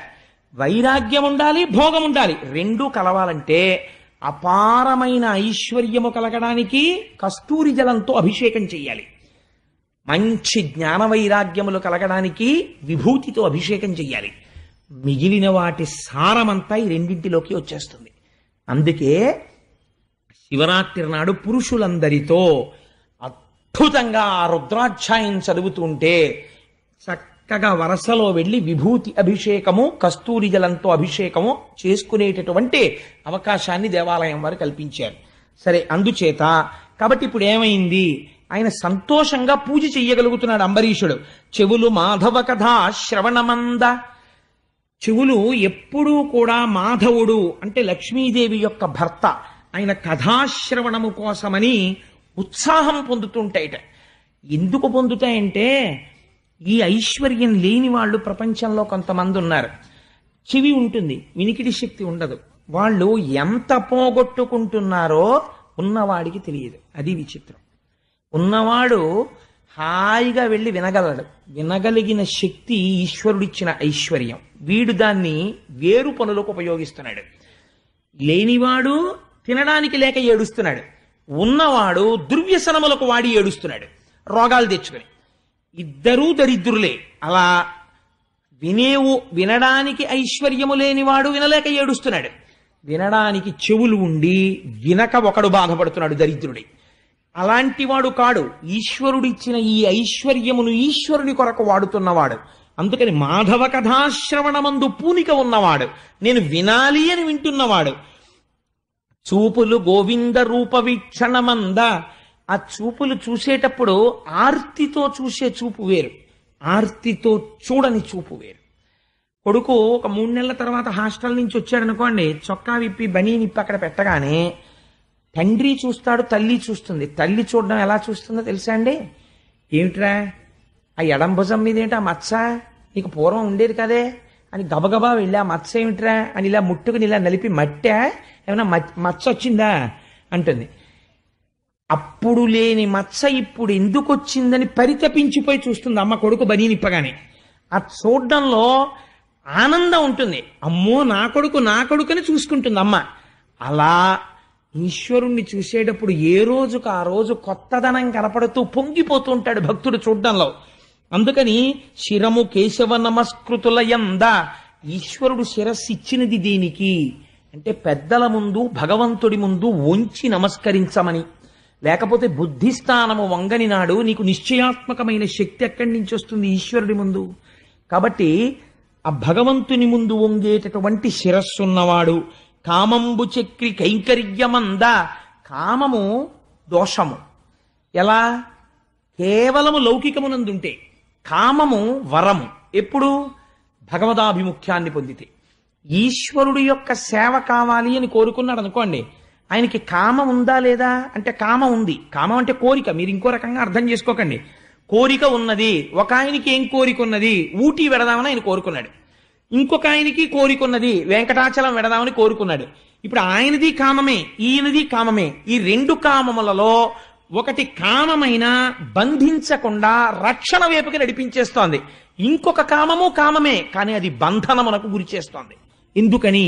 ఇటువైపు వెడుతున్నది ఉన్న కట్లు విప్పించుకోవడానికి, ఇటువైపు వెడుతున్నది కొత్త కట్లు కట్టించుకోవడానికి. కాబట్టి ఏమవుతోంది? కామమే మారుస్తుంది. అందుకే లలితా సహస్రంలో అమ్మవారు చేత్తో పట్టుకున్న 4 ఆయుధాల్లోనూ ఆ మనోరూపేక్షుకోదండా పంచతన్మాత్రసాయక నిజారుణ ప్రభాపూరమజ్జద్బ్రహ్మాండ మండల. ఆ తల్లి ఆ చేతిలో మనస్సు అనేటటువంటి కోదండాన్ని పట్టుకుంటుంది. కామక్రోధములు పక్క పక్కనే ఉంటాయి. కోరిక తీరితే సుఖం, తీరకపోతే క్రోధం. కాబట్టి కోరిక ఈశ్వరాభిముఖం అయిపోయింది అనుకోండి, ఆయన తీర్చకపోవడం అన్నది ఉండదు. అయ్యప్ప స్వామి వారి దర్శనం చేసుకుందామని వచ్చాడు అనుకోండి, హాయిగా వచ్చి అయ్యప్ప స్వామి దర్శనం చేసుకెళ్ళిపోవచ్చు. అదే మీరు ఒక లౌకికుడు ఇంటికి వెళ్ళారనుకోండి, వాడు ఉండొచ్చు, ఉండకపోవచ్చు, ఉండి లేనని చెప్పించవచ్చు. కాబట్టి ఈశ్వరుడు అలా ఎప్పుడూ చెప్పించాడు. నేను ఇక్కడ లేనని చెప్పేవాడికని ఎవరికి చెప్పడం. కాబట్టి కామము ఈశ్వరానుగ్రహం వైపుకి నడిస్తే అది మీకు సిద్ధించి తీరుతుంది. అందుకని కోరిక ఉత్తమమైనది ఎప్పుడు ఈశ్వరుడి వైపుకి తిరిగింది అంబరీషుడికి. ఘ్రాణమసురారి భక్తాంఘ్రి కమలమంద. ఇదో చిత్రమైనటువంటి విషయం. భగవంతుడి పాదములకు నమస్కారం చెయ్యడం అనేటటువంటిది చాలా సామాన్యమైనటువంటి విషయం. ఎందుకని అంటే పెద్ద భక్తి లేని వాడు కూడా చేస్తాడు. ఇప్పుడు ఇలా సభలో ఉండగా వెంకటేశ్వర స్వామి వారు గభాలను ఆకాశంలోంచి పట్టు పీతాంబరం కట్టుకుని ఇలా ఒక్కసారి తప్పుకోండి అంటూ కిందకి దిగారనుకోండి, గబగబా మీ అందరూ అటు తిరిగి స్వామి పాదాల మీకు గబగబా నమస్కారం చేసేస్తారు. ఎవరైనా ఒకవేళ కాకినాడలో ఒక 30 నిమిషాలే ఉంటానయ్యా, మళ్ళీ వెళ్ళిపోవాలి, నేను రాజమండ్రి వెళ్తాను ఇక్కడి నుంచి 8 గంటలకి అన్నాడు అనుకోండి వెంకటేశ్వర స్వామి. నేను ఒక ఉదాహరణకి చెప్తున్నాను. కాకినాడలో ఇంతకు పూర్వం భగవంతుడి గురించి నమ్మని వాడు కూడా వెంకటేశ్వర స్వామి అయ్యప్ప స్వామి గుడికి వచ్చాక వెళ్ళిపోదామని గబగబా వచ్చేస్తారు, వచ్చి కాళ్ళ మీద పడిపోతారు. పెద్ద విశేషం ఏంటండి? ఎందుకైనా మంచిది, ఒక బెనిఫిట్ ఆఫ్ డౌట్ ఒకటి ఉంటుంది. ఎందుకైనా మంచిది ఉందేమో ఓ శక్తి, అది ఏమైనా చేస్తుందేమో, ఓ అగ్రత్త పుల్ల చూపించి ఇలాంటి గొడవ వదిలిపోతుంది, మనకి ఎందుకున్నాడో లేడో, అందుకని ఇలా అనేసి వెళ్ళిపోతాడు. భగవంతుణ్ణి నమ్మిన వాడు ఉన్నాడు అనుకోండి, వాడి కాళ్ళకి దండం పెట్టాలనుకోండి అహం వస్తుంది. అదేమిటి, నాకు తలకాయింది వాడికి తలకాయింది, నాకు కాళ్ళు ఉన్నాయి వాడికి కాళ్ళు ఉన్నాయి, నాకు చేతులు ఉన్నాయి వాడికి చేతులు ఉన్నాయి, వాడి కాళ్ళకి నేను నమస్కారం పెట్టండి, నేను పెట్టక్కర్లేదంటాడు. భాగవతుల కాళ్ళకి దండం పెట్టాలంటే వినయం ఉండాలి. అలా పెట్టడం భీష్మాచార్యుల వారికి చెల్లింది. అంతటి స్థితికి వెళ్ళి కూడా పెద్దలు కనబడితే వంగి వంగి వంగి వంగి దండాలిట్టేవట మహానుభావుడు. అందుకని భక్తాంఘ్రి కమలమంద, భగవంతుడికి నమస్కారం చేయలేదు, భగవంతుణ్ణి నమ్ముకున్న భాగవతులు కనబడితే వాళ్ళ పాదముల వాసన ముక్కుకి పట్టేటట్టుగా పడేవట వాళ్ళ పాదాల మీద. ఎంతటి గొప్పవాడో చూడండి. ఎంత చిత్రమైన మాట అండి. నేను ఫలానా వారికి నమస్కారం చేశానండి అనేవాడు ఉంటాడు, ఆయన పాదాలకి నమస్కారం చేసినప్పుడు ఈ వాసన వస్తుంది అనేవాడు ఉంటాడు. అంటే ఎంతసేపు ఆ పాదాల మీద పడిపోయి ఉండాలి అని ఆయన పాదాల దగ్గర ఏదో వాసన అండి అన్నాడు అనుకోండి, మళ్ళీ తప్పు. ఆయనకి ఏం కనపడేదో తెలుసా అండి? ఆయన పాదాల్లోంచి పద్మముల సుగంధం వస్తుండేది. ఎందుకని? అమ్మో, ఈ పాదాలు ఎప్పుడు నా స్వామి చుట్టూ తిరిగే పాదాలు, ఇవి పద్మాలు, ఆయన లక్షణం వీటికి వచ్చిందనేవాడు. అందుకని ఆయనకు అలా కనపడేది. ఇది అంబరీషుడి యొక్క స్థితి. ఇప్పుడు చెప్పండి, అంబరీషోపాఖ్యానం సామాన్యమైందా? ఏ స్థితిని తప్పు. అలా నోళ్ళవి ముయ్యకండి, పక్కకి తీసుకెళ్ళండి బాబుని, అంతేగాని రసన తులసీదళములందా ఆ నాలుకకి ఏది పడితే అది రుచి చూపించాలని ప్రయత్నం చేసేవాడు కాదు. మీకు అసలు దీన్ని గెలిస్తే అన్ని గెలిచేసినట్టేనండి. మీకు ధూర్తుడైనటువంటి ద్వారపాలకుడు ఒకడు ఉంటాడు ప్రపంచంలో. లోపలున్న ఆఫీసర్ గారు మంచివాడు, బయట నుంచి ఉన్నటువంటి ద్వారపాలకుడు చాలా ధూర్తుడు. వాడు మెహర్బానీ వెలగబెట్టేస్తుంటాడు. ఏంటండి ఇలా వచ్చారంటాడు. ఒకసారి ఆఫీసర్ గారిని కలవాలని. అబ్బే భలేవరే, 15 రోజుల క్రితం పేర్లు ఇచ్చిన వాళ్ళు వెళ్ళలేదు ఇప్పటికంటాడు. లోపల ఉన్న ఆయన కాదు, ఆయన ఎవరు వచ్చినా పంపరా అంటాడు. కానీ దరిద్రం ఏంటంటే పాప ఆయన తెలియదు వీడెవడో వచ్చాడు. అలా ఇది గర్భాలయం, దీనికి పాపం ఏమీ ఉండదు. ఇది ఆకలేస్తే అయా లోపల పదార్థం అయిపోయిందండి ఇంకేమైనా పెట్టండి అని అడుగుతుంది. మీరు అందులో పాలు పోసినా, కాస్త పరవన్నం పెట్టినా, లేకపోతే ఇంత పులిహార పెట్టినా, ఓ 2 ఇడ్లీలు పెట్టినా, ఇడ్లీ మేస్టారు వద్దండి అని అదేం అందం. ద్వారపాలకుడు ఇక్కడ ఉంటాడు, వీడికి ఏమిటో తెలుసా అండి? అసలు పచనం చేసి జీర్ణం చేసి శక్తినిచ్చేది ఇది. వీడి పని ఏమిటంటే ఆఫ్టర్ ఆల్ లోపలికి పంపిస్తాడు అంతే. వాడు ఏమిటంటాడంటే అలా పంపమండి, 5 నిమిషాలు అయింది పప్పనమే పెడతారంటే మార్చండి అంటాడు. అంటే అప్పుడు మళ్ళీ కూర కలపాలి. దీనికోసం ప్రపంచంలో ఎన్ని కోట్లు ఖర్చు అవుతుందో మీరు ఆలోచించండి. లేకపోతే ఇంత పప్పు, ఇన్ని కూరలు, ఇన్ని పులుసులు, ఇన్ని పచ్చళ్ళు ఎక్కడి నుంచి వచ్చాయండి? ఎందుకండి? ఒక్క పదార్థంతో సరిపెట్టచ్చు. ఇది ఎప్పుడు అడగలేదు వెరైటీ. వెరైటీ అంతా దీంది. అందుకని ఇన్ని అడిగితే ఒక్కొక్కసారి ఇది ఏమంటుందో తెలుసా? ఏమన్నా ఆకలేసిందన్నాను, ఏమన్నా పెట్టమన్నాను, అదేంటండి ఇక్కడ దాటిపోయి ఇక్కడికి వస్తోంది, ఇంకా పంపించకండి బాబోయ్ అంటుంది. అంటే ఏంటి, ఆ టోకెన్ల కోసం రష్ ఎక్కువైపోయిన గోపాలకృష్ణ గారు పడిపోయిన ఆవేదనలాగా ఇది నిండిపోయి ఇంకా పంపద్దో అంటే భలేవాడివే, రుచి ఎంత బాగుందో అని ఇది పెట్టేస్తుంటుంది లోపలికి. బాధ దీనికే అన్నీ పంపేసి ఏమంటుందో తెలుసా అండి? పులిత్రేడుపులు వచ్చేస్తేనే జీర్ణం అవ్వలేదు, కొంచెం సోడా పట్టారా అంటాడు కొడుకుని. మళ్ళీ ఇదోటి. ఈ పైకి చాలా తేలిగ్గా కనపడుతుంది, ఇంద్రియాన్ని గెలవడం అంత తేలిక కాదు. దీన్ని గెలవగలిగారు అనుకోండి, నోరు మొయ్యి అవేమక్కర్లేదు, కాస్త తులసి దళం నోట్లో వేసుకో, ఎందుకు నీకు ఏమిటి రుచి, తిను ఏం పర్వాలేదు, ఈశ్వర నివేదనమైనటువంటి ప్రసాదము. నువ్వు ఇవాళ ఇంత పులిహార, ఇంత చక్కెర పొంగలి తినే శరీరమును నిలబెట్టవచ్చు అని చెప్పారనుకోండి. ఏమంటే గుళ్ళో సమోసాలు నైవేద్యం పెట్టరా అండి అని అడిగాడు ఒక ఆయన. అంటే ఆయనకి ఇంట్లో ఉండవలో ఉంది, అందుకని చెప్పి ఏమిటంటే సమోసాలు పెడితే ఇక్కడ తిందామని. నేను తెల్లబోయాను నిజంగా. అయ్యి బాబోయ్, ఇలాంటి కోరికలు కూడా ఉన్నవాళ్ళు ఉంటారా అని ఆశ్చర్యపోయాను. అంటే ఆయనకి ఎప్పటి నుంచో కోరిక ఇక్కడ పెడితే తినేద్దామని. ప్రసాదం కౌంటర్లో ఇస్తారు కదా సమోసాలని. అది నిజంగా ఇంక నేను ఏం చెప్పాలి జవాబు మీరు ఆలోచించండి. విహితము నిషిద్ధము ఇవన్నీ నేను చెప్పనా సమోసా గురించి? రజోగుణ ప్రకోపం కలిగినటువంటి మషాలాలతో ఉన్న ప్రసాదం ఈశ్వరుడికి పెట్టి మీరు తింటారా? ఆయన ఏదైనా జీర్ణం హాలాహాలం తింటాడు ఆయన. నువ్వు తిను. మొన్నటి రోజున విన్నాను నేను పేపర్ నిండా అన్ని హాస్పిటల్స్ నిండిపోయాను. చిన్న తేడా వస్తే మనం ఉండలేమే. మరి అలాంటిది జాగ్రత్తగా ఉండద్దు. లోపల మనస్సు ఏర్పడుతోంది. మనస్సు తేడా వచ్చిందంటే కుభోజనేన దివసహ అన్నాడు వ్యాసుడు. నువ్వు తప్పు భోజనం తింటే, రజోగుణ తమోగుణ ప్రకోపంతో కూడిన భోజనం తింటే ఓ రోజు పోయింది అన్నాడు. ఆ మనస్సు వ్యగ్రత అలా ఉంటుంది. ఈశ్వరుడు ఎందు ఉండదు. ఈశ్వరుడు ఎందు విస్మృతి పొందిందో రోజు, ఆ రోజు నువ్వు చచ్చిపోయిన వాడితో సమానం. ఆ టైం అంతా పోయింది, రాదు మళ్ళీ నీకు. అందుకనే ఆహారం అనందు నిబద్ధత పెట్టారు. లేకపోతే ఏం తెలివి తక్కువ వాళ్ళై పెట్టలేదు ఋషులు సాత్వికాహారం తినమని. కాబట్టి ఇప్పుడు ఆయన దేనిని గెలవగలిగాడు అంబరీషుడు? రసేంద్రియమును గెలవగలిగాడు. నోర్మోయ్ అనగలడు. ఎవరిని? నాలుకని. అలా మనం ఎప్పుడూ అనలేం. అది మన్నంటుంది, నోర్మోయ్ పట్రా వంకాయలు. వెండి కంచం తాకట్టు అయినా పెట్టు, కానీ ఊరగాయలు పెట్టవలసిందే. ఏడాదికి కావద్దు అంటే ఎందుకు ఊరగాయలు? ఏమవుతుంది? లేకపోతే 365 రోజుల్లో ఈశ్వరుడు కూరగాయలే ఇవ్వడా? ఏం ఊరగాయలు పెట్టుకోకపోతే ఏమవుతుంది అని అడగలేమో. ఇన్ని రకాల ఆవకాయలు, ఎన్ని రకాల మాగాయలు, మళ్ళీ శాంపుల్స్ ఇంకోళ్ళకి ఇవ్వాలి, ఇంకోళ్ళ శాంపుల్స్ మనం తినాలి, వాటికి వేడి చెయ్యాలి, దగ్గు రావాలి, డాక్టర్ల దగ్గరికి వెళ్ళాలి, మందులు తెచ్చుకోవాలి. ఇన్ని బాధలో అందుకని ఆయన ఏం చేశాడు? ఘ్రాణమసురారి భక్త అంఘ్రికమలమందు రసన తులసీదళములంద ఆయన గెలవగలిగాడు. అది తేలిక మాట అని మీరు అనుకోకండి. ఇప్పుడు నేను ఎందుకు ఇంత మాట చెప్పానంటే, నేను ఒక్క మాట చెప్పచ్చు. అంబరీషుడు నాలికని గెలిచాడండి, అయిపోతుంది ఉపన్యాసాలు, పెద్ద విశేషమే ఉంది. కానీ మనం చెయ్యలేంది ఆయన చేస్తున్నాడు. అది మనం కూడా చెయ్యవలసిన ప్రయత్నం. గృహస్థాశ్రమంలో ఉన్నవాడు. అందుచేత రతులు పుణ్యసంగతుల యంద ఆ రాజచంద్రమమునకు, ఆ రాజచంద్రుడు ఆయన కోరికలు ఎప్పుడూ కూడా ఈశ్వరుని యందు మగ్నమై ఉండేవాడు. లోపల బుద్ధి ఇలా ఉంటే ఈశ్వరుణ్ణి పట్టుకుని తిరుగుతున్నాడు ఆయన రాజ్యపాలననేం విస్మరించలేదండి. మీకు చాలా ఆశ్చర్యకరమైనటువంటి విషయం ఏమిటో తెలుసా? ఆయన రాజ్యం చేస్తున్నప్పుడు షడ్రసోపేతమైన భోజనం అక్కడ పెట్టేవారు. ఎలా తినేవాడో తెలుసా అండి? ఓహో, శ్రీమన్నారాయణుడు ఆహార రూపమై వచ్చి నాలోకి ప్రవేశిస్తున్నాడు స్వామి అనేవాడు. కాబట్టి ఇది నిండడానికి అంత పుచ్చుకునేవాడు. దీనికోసం తినేవాడు కాదు. ఈశ్వర నివేదన చేసి తాను పుచ్చుకునేవాడు. ఈశ్వరుడికి నివేదన చేసేటప్పుడు సత్వగుణ ప్రధానమైన పదార్థం పెడతాం కాబట్టి ఆయనకి పెట్టి తాను తినాలి కాబట్టి అలా తినేవాడు. ఎవరైతేనైనా మాట్లాడుతున్నాడు అనుకోండి, అబ్బా టైర్ అయిపోయానండి ఇంకనేవాడు కాదు. ఎందుకని? శ్రీమన్నారాయణుడు వస్తున్నాడు నన్ను చూడడానికి, అస్తమానం ఎన్ని రూపాల్లో వస్తున్నాడో నా స్వామి అనేవాడు.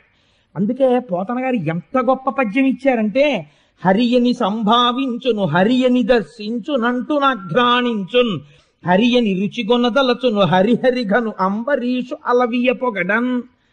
అంబరీషుణ్ణి మేం పొగడలేమన్నారు. ఎందుకని? ఒక్కటే కారణం, హరియని సంభావించును. ఏది కనపడనివ్వండి ప్రపంచంలో, ఏ వస్తువు కనపడనివ్వండి, అప్ప నా స్వామి ఎన్ని రూపాలతో కనపడుతున్నాడో బాబోయ్ ఇవ్వాలంటుండేవాడు.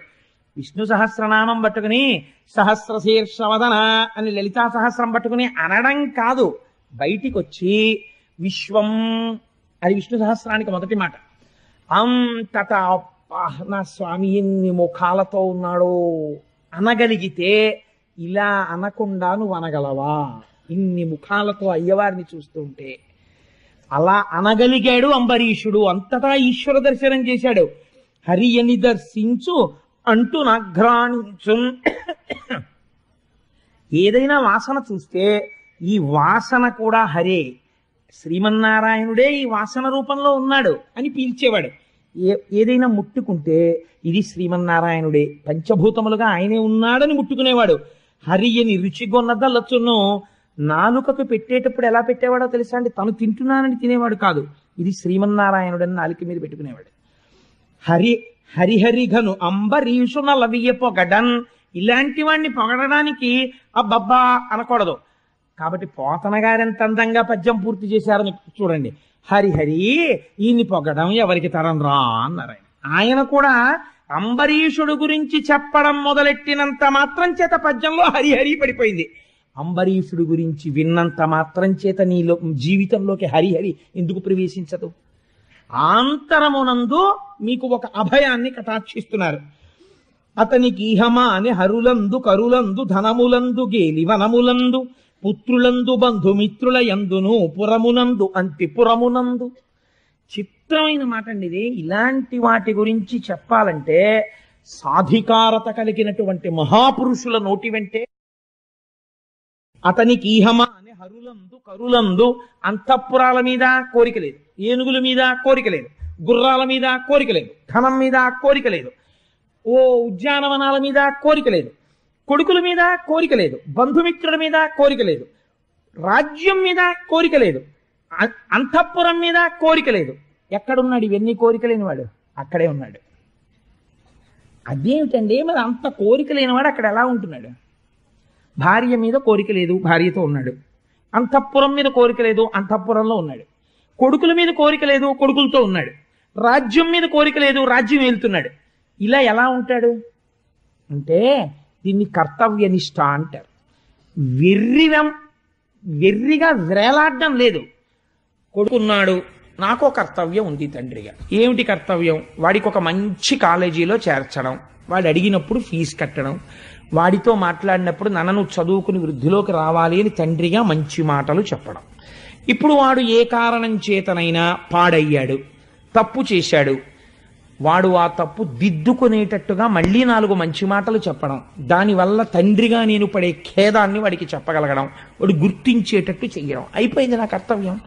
ఇంకంతకన్నా అయ్యో అయ్యో అయ్యో అని మీరు బెంగ పెట్టేసుకుంటే, లంపటం పెట్టేసుకుంటే వాడు మారిపోతాడా?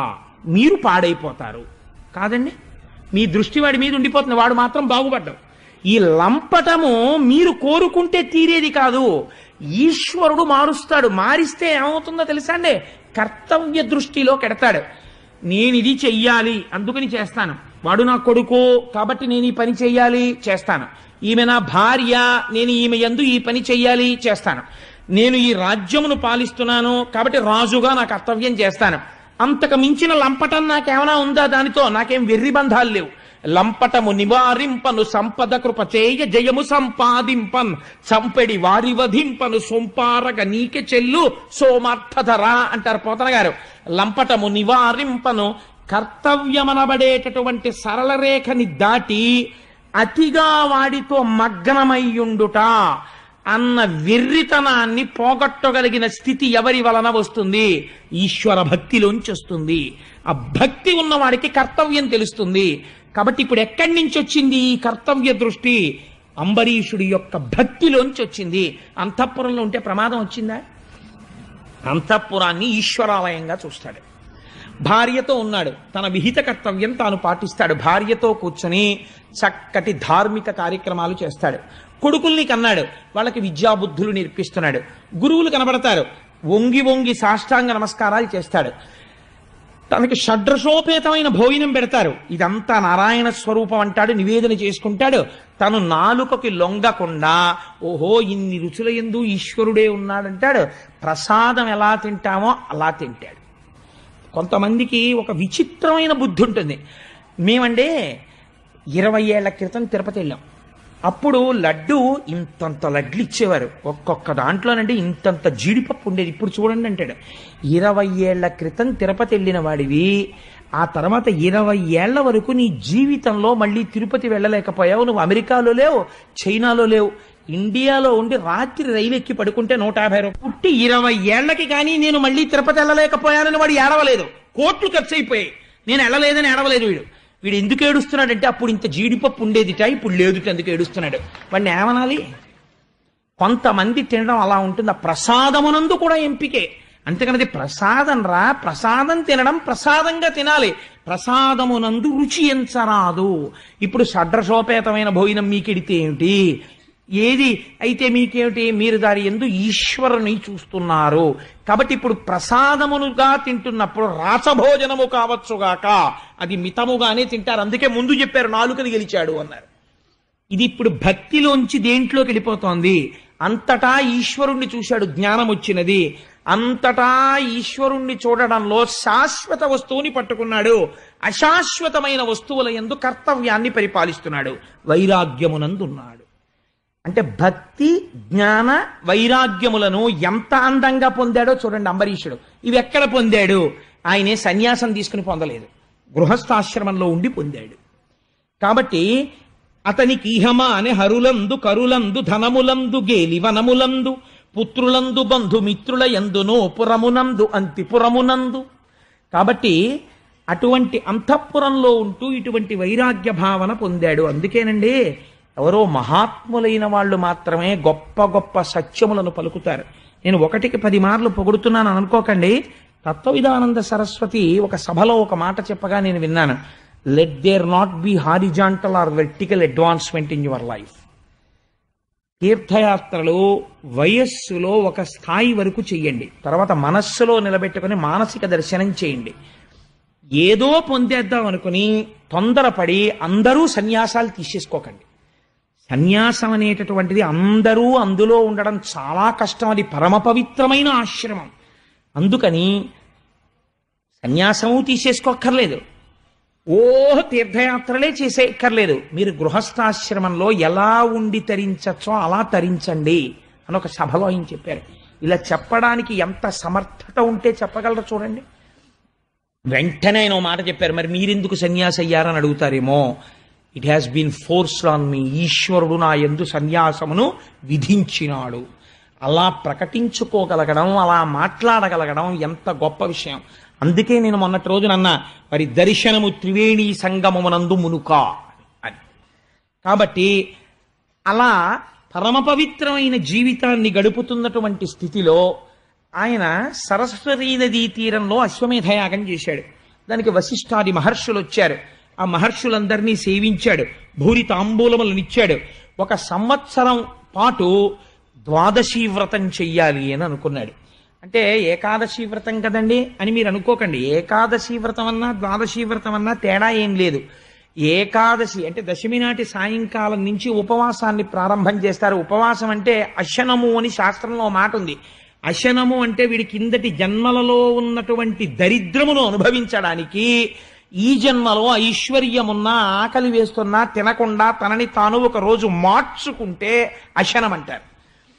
ఈశ్వరుడి దగ్గరగా బుద్ధి నిలబడడానికి ఎంత సాత్వికమైన పదార్థం తిని శరీరం నిలబెట్టుకోవాలో ఈశ్వరార్పితమైన సాత్వికమైన అంత ప్రసాదమును తిని నిలబెట్టుకుంటే ఉపవాసం అంటారు.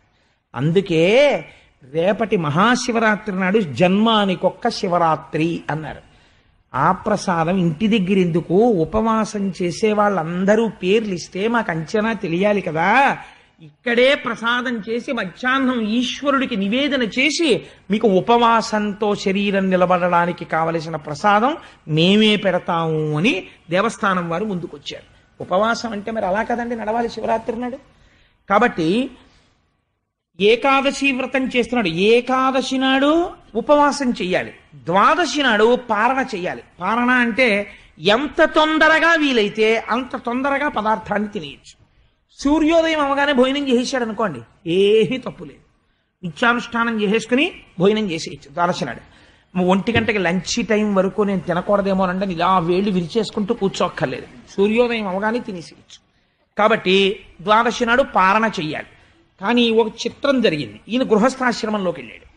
ఇప్పుడు ఈయనకి వివాహం అయింది. ధర్మపత్ని ఆయనకి తగినటువంటి పత్నిని పొందాడు. ఆవిడ ఈయన కలిపి ఒక మాట అనుకున్నారు. ఇది మీరు చాలా గమనించవలసినటువంటి మాట. బహుశా ఎక్కడో తప్ప భార్యాభర్తల మధ్య ఇలాంటి చర్చలు రావేమో. అంబరీషుడి జీవితంలో వచ్చింది. ఆవిడంది, ఏమండి మనం 1 సంవత్సరం పాటు ఏకాదశి వ్రతం చేద్దాం అంటే ఆయన అన్నాడు, అయితే కార్తీక మాసంలో మొదలు పెడదాం. మొదలుపెట్టి వచ్చే సంవత్సరం కార్తీక మాసంలో ద్వాదశి తిథి నాడు పారణ చేద్దాం. అప్పటి వరకు ఉపవాసం ఉంది. అంటే ఏమిటో తెలుసా అండి, అసలు ఉపవాసం అంటే రామాయణంలో చెప్తారు. పూజా మందిరంలోకి వెళ్ళి పడుకుంటారు భార్యాభర్తలు. ఈశ్వరుడు యొక్క పాదముల దగ్గర పడుకుని శరీరము నిలబడడానికి కావలసినంత ఆహారమే తింటూ బ్రహ్మచర్యమును పాటిస్తూ నిరంతరము భగవన్నామ స్మరణము చేస్తూ మళ్ళీ నాలుక మీదకి అన్ని రకాల పదార్థాలతో కూడినటువంటి భోజనాన్ని స్వీకరించడం అన్నది, అన్నం తినడం అనేటటువంటిది, అన్నాన్ని అన్నంగా భోజనంగా చేయడం అన్నది ద్వాదశి నాడే. అంటే 1 సంవత్సరం అటువంటి వ్రతం చేద్దామంది. ఈయనే ఇటువంటి వాడంటే ఈయనకి తగిన భార్య వచ్చింది. గృహస్థాశ్రమం దేనికో తెలుసా అండి? జీవితాలు పండించుకోవడానికి పనికొస్తుంది. ఒకళ్ళకొకళ్ళు అందుకే గృహస్థాశ్రమం గురించి ఒక మహానుభావుడు అన్నాడు, అది పడవ తెడ్డు అన్నాడు. నాకు ఎంత నచ్చిందో ఆ మాట నిజంగా. మీరు చూడండి, పడవ నడుస్తుంది. పడవ నడవాలంటే ఏం వేస్తారు? తెడ్డు వేస్తారు. తెడ్డు ఎక్కడ పెట్టి వెయ్యాలి? పడవలో పెట్టే వేస్తారు. పడవకే ఇలా 2 గాడిలు ఉంటాయి. ఆ 2 గాడిల్లో తెడ్డు పెట్టి ఆయన అలా కూర్చుని, ఆయన ఎక్కడో కూర్చుని తెడ్డేయడు, ఈ పడవలోనే కూర్చుంటాడు. కూర్చుని ఈ పడవకున్నటువంటి 2 గాడిల మధ్యలో తెడ్డు పెట్టి ఏదో అలవోకగా పాట పాడుతూ ఇలా ఊగుతూ ఈ తెడ్డెత్తి నీటి వెనకాతలకి గుచ్చుతాడు. గుచ్చి ఇలా లాగుతాడు. లేకపోతే నీటిని భూమిలాగా తెడ్డుపడి ఇలా వెనక్కి నీటిని తోసి ఆ శక్తితో పడవని ముందుకు తోస్తుంది. ఏ నీటి యందు నువ్వు ప్రయాణం చేస్తున్నావో, ఏ నీటి యందు పడిపోకూడదు అనుకుంటున్నావో, ఆ నీటి యందే పడవ ఉంది, తెడ్డు ఉంది, దాటేవాళ్ళు ఉన్నారు. ఆ నీటిని వెనక్కి తోస్తూ తెడ్డు నడుపుతోంది. తెడ్డును ఆధారం చేసుకుని పడవ నడుస్తోంది. పడవ లేకుండా ఉట్టినే నించుని తెడ్డేయమనండి, వేయలేడు. తెడ్డు లేకుండా పడవ నడపమనండి, నడపలేడు. పడవ తెడ్డు కింద నీరు, ఈ నీరే ప్రతిబంధకం వెళ్ళడానికి. ప్రతిబంధకమైనటువంటి నీటిని తనకి అనుకూలంగా మార్చుకుంటున్నాడు, పడవలోనే కూర్చుని పడవకి తెడ్డును వాడుతూ. ఏ సంసారము ఈశ్వరుణ్ణి చేరడానికి ప్రతిబంధకమైందో ఆ సంసారములో ఉంటూ ఈశ్వర పాదములనేటటువంటి పడవెక్కి భార్యాభర్తలు కూర్చుని సంసారమును వెనక్కి తోస్తూ ఈశ్వరుడి వైపుకి అభిముఖులై మారి మారి ఈవిడ తెడ్డెయ్యాలి, ఆయన తెడ్డెయ్యాలి. ఈయన అలిసిపోయబ్బా చాలేవే ఇంకా పూజలు అవిని ఈ సంవత్సరం ఏమీ చెయ్యొద్దంటే, పోనీ మనం ఈ సంవత్సరం పెద్ద డబ్బు ఖర్చు పెట్టక్కర్లేదు, ఓ పని చేద్దాం. మనం ప్రతి సోమవారం నాడు 5 రూపాయలు పెడితే చాలు కదా, ప్రతి శనివారం నాడు 5 రూపాయలు పెడితే ఇన్ని తులసి దళాలు వస్తాయి. పోనీ ఈ సంవత్సరం ఏదో ఇల్లు కట్టాం, గృహప్రవేశం చేసాం, మనం అంత డబ్బు పెట్టుకోలేము, అస్తమానం యాత్రలు చేయలేము అన్నారనుకోండి, ఆల్ రైట్, నేను ఒప్పుకుంటాను మీ మాట. కానీ ఈశ్వర పూజ వద్దనకండి. ప్రతి శనివారం చక్కగా ఇన్ని తులసి దళాలు తెచ్చుకుని మీరు నేను తెల్లవారు లేచి కూర్చుని విష్ణు సహస్రం మీరు ఓం కేశవాయ నమః అంటుండండి. నేనేమో తులసి దళాలు వేస్తుంటాను స్వామికి. చక్కగా నీరాజనం ఇద్దాం, ఇంత పులిహార చేసి స్వామికి నివేదన చేసుకుందాం. ఈ ఏడాదంతా ప్రతి శనివారం తులసి దళాలతో శ్రీమన్నారాయణార్చన చేసుకుందాం అందనుకోండి. ఇప్పుడు ఏమైంది? ఇప్పటిదాకా తెడ్డేసిన ఆయన అలిసి కూర్చుంటే ఆవిడందుకుని పడవ నడిపిస్తోంది. ఇప్పుడు ఇద్దరూ మారి మారి తెడ్డు వేసి ఇద్దరూ ఆ పడవలోనే కూర్చుని ఎక్కడికెడతారు? ఆవలి ఒడ్డుకి వెళ్ళిపోతారు. ఇప్పుడు నీరు ప్రతిబంధకం అయిందా? అవలేదు. ఏ నీటిని దాటడానికి పడవెక్కాడో నీటిని దాటుతున్నాడు, ఆ నీటిలోనే తెడ్డేసుకుంటూ వెడుతూ. భార్యాభర్తల గృహస్థాశ్రమం ఈశ్వరుణ్ణి చేరడానికి అలా ఉండాలి. కాబట్టి అంబరీషుడు అలా చేశాడు. సంవత్సరం ఏకాదశి వ్రతం చేద్దామండి అంది. ఏమండి, మీరు అంబరీషోపాఖ్యానం మామూలుగా విన్నారనుకోండి, మన గృహస్థాశ్రమంలో మీరు ఎలా తరించాలో ఏమిటి అర్థం అవుతుంది? అందులో నేర్చుకోవలసిన విషయాన్ని ప్రతిపాదిస్తున్నాడు పోతనామాచ్యుడు. కాబట్టి సంతోషంగా సంవత్సరం పాటు ఏకాదశి వ్రతాన్ని పూర్తి చేసేశారు. అయిపోయింది. ఏకాదశి తిథి అయిపోయింది, తెల్లవారింది, సూర్యోదయం అయింది, సంవత్సరం అయింది. సంవత్సరం పాటు చేసినటువంటి ఏకాదశి వ్రతం పరిపూర్ణమైనది. ఎప్పుడు యజ్ఞం ఉన్నదనుకోండి, యజ్ఞాన్ని అసంపూర్తిగా మీరు ఆపేశారనుకోండి, పూర్ణాహుతి అవ్వకుండా, ఆ యజ్ఞం పూర్తయినట్టు లెక్కకి రాదు, యజ్ఞ ధ్వంసం అయిపోతుంది. దక్షయజ్ఞంలో పరమశివుడు పూర్తి చేయించాడు యజ్ఞాన్ని. అలాగే నిన్నను బలిచక్రవర్తి యజ్ఞం చేస్తుండగా శ్రీ మహావిష్ణువు వచ్చారు, భృగువుని పిలిచి శుక్రాచార్యుల వారిని పిలిచి నువ్వు ఆ యజ్ఞం పూర్తి చేయని చెప్పి పూర్తి చేయించి వెళ్ళారు.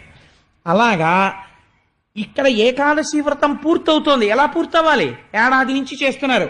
ద్వాదశి తిథి ఉండగా భోజనం చేయాలి వీళ్ళు. కాబట్టి ఇప్పుడు ఏం చేస్తున్నారు? తాము భోజనం చేసే ముందు ఏడాది పాటు ఏకాదశి వ్రతం చేశారు కాబట్టి మొట్టమొదట కాళింది నది ఒడ్డుకెళ్ళారు. ఆ నదీ స్నానం చేశారు. స్నానమునకు మళ్ళీ హద్దులుంటాయి. ఆ చేసేటప్పుడు పుణ్యనదీ స్నానం చేయడం యొక్క ఫలితం వేరు. అందుకని కాళింది నది ఎందు, కాళింది అంటే యమున ఎందు స్నానం చేశారు. స్నానం చేసి మధువనంలోకి వెళ్ళారు. చక్కగా శ్రీకృష్ణ పరమాత్మకి అభిషేకం చేశారు. రేపటి రోజున గోవింద పట్టాభిషేకం నాడు ఇక్కడ అభిషేకం చేస్తున్నారు కృష్ణ పరమాత్మకి. అలా చక్కటి అభిషేకం చేశారు. అభిషేకం చేసిన తరువాత అక్కడికి బ్రాహ్మణులు వచ్చారు. ఏమంటే అస్తమానం దానం బ్రాహ్మణులకే ఇస్తారంటారు ఏంటంటే ఇంకెవరికి ఇవ్వకూడదా అని మీకు అనుమానం రావచ్చు. అందరికీ ఇస్తారు దానం. బ్రాహ్మణులకే ఎందుకు చెప్తారంటే వాళ్ళు బ్రహ్మజ్ఞాన సంపన్నులై ఉండి తీరాలి బ్రాహ్మణుడు. అలా ఉండకపోతే కుదరదు. ఉండి లోకాన్ని ఉద్ధరించాలి.